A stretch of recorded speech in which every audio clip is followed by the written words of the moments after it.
Lara as an icon to the younger generation, she's great because she is that kind of clean-living, all-round good person.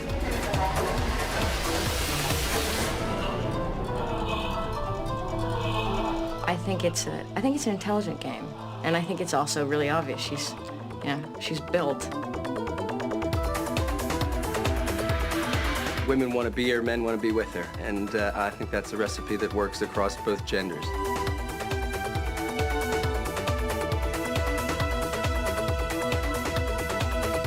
A video game for us is about escapism. It's a way of people maybe being something that they couldn't be in real life.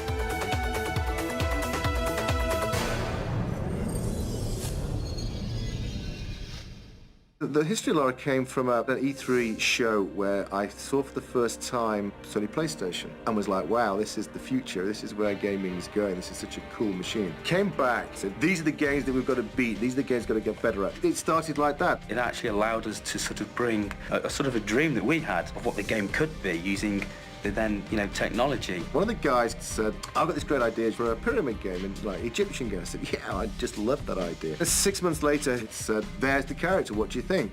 Very cool, but Indiana Jones, and it was this male character. And I said, where's his wit? We're going to get sued. We need to change it. Literally a week later, I changed it, and there was Lara.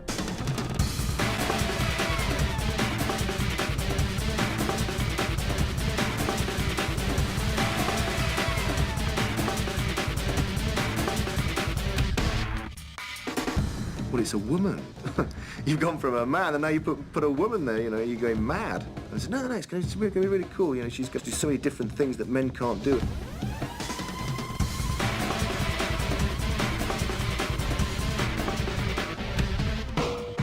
The game was about solving puzzles and looking after this character. And actually what we did, we wrote all the characteristics of the character down on a piece of paper. We wanted the character to certainly have an agility, almost a coyness. And the more we looked down this list, the more it pointed towards being a female character. She was called Lara Cruz. And then we had to change the name because Americans can't say Laura. Laura like an English Laura. And they kept going, Lara. We go, there's Laura, no, it's Lara. And then Cruz didn't work. Our perspective as English people is that the American people like a lot of our history, a lot of the things that England has that we take for granted. And we thought, well, let's really utilise that. That's why we changed her name from Lara Cruz, because to us that sounded more of an American name, to Lara Croft. And Tomb Raider was born from that.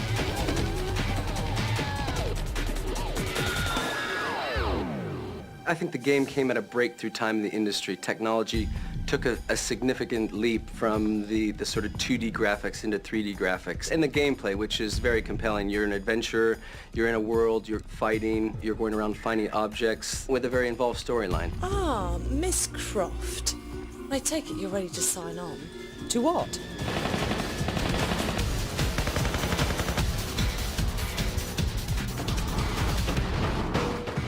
The timing for Lara was so good because there was this whole shift in the demographic of what was happening, if you like, in the whole female movement. We knew that we wanted this character to be something other than a person that carried guns and just shot things, because that wasn't what the game about. All of a sudden, the women were far more confident in what they wanted to do, and sort of, why the guys, you are no better than we are. We can do what you guys can do, and hey, get out of our way because we're coming through.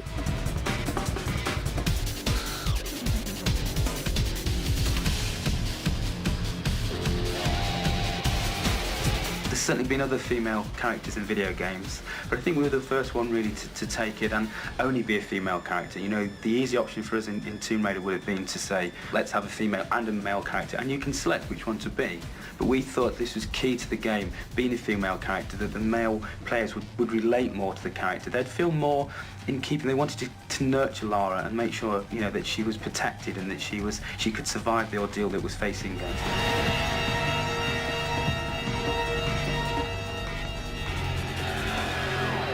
Tomb Raider 2, which is some 6 years ago now, when obviously the Lara sort of phenomenon was really taking off. There was almost a feeding frenzy around for what we were going to do next with Tomb Raider, and lots of people were actually asking and assuming that we were going to go off and do almost a computer-generated movie along the lines of sort of Toy Story, and I think they were very popular then.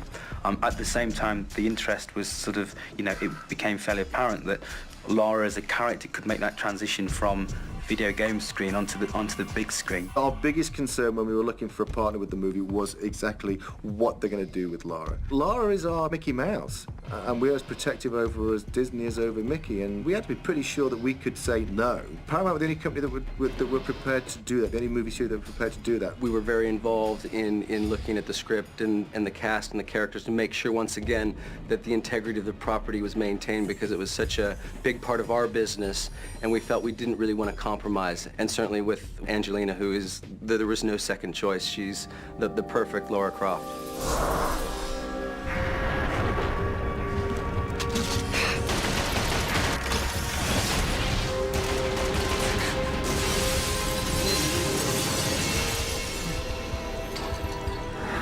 In my opinion, I don't think they could have got anybody better to be Lara Croft. She has so many of the sort of attributes that we've always thought Lara. She is a very strong-willed person. She really just also got a very soft and feminine side. Angelina Jolie has all of those attributes. She really took it to heart. She accepted everything, all the challenges.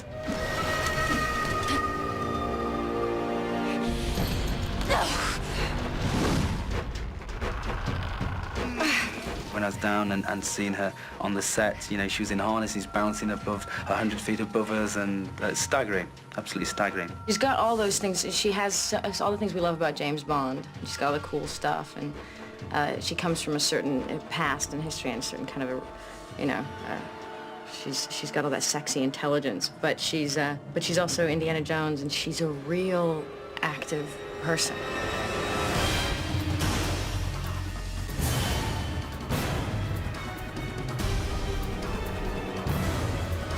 The game and the movie are two different things. It just so happens that the movie is using a star of the game. Whereas at the moment we're working a lot on what we're calling next generation Tomb Raider, and I think that the time has come maybe for Lara to meet other characters and interact with other characters, and other characters playing much more of a part of Lara's adventure. The character that you see on the screen will be sharper, will have better animation, and once again, your association with realism will be much better because of the technology. Listen, the great thing about Lara is she can have a tuck and a lift and no one even notices. So she's, in 30 years, she's still going to be around. But who knows, she may get married and have children. There'll be Lara, the daughter. Can you imagine? That'd be great.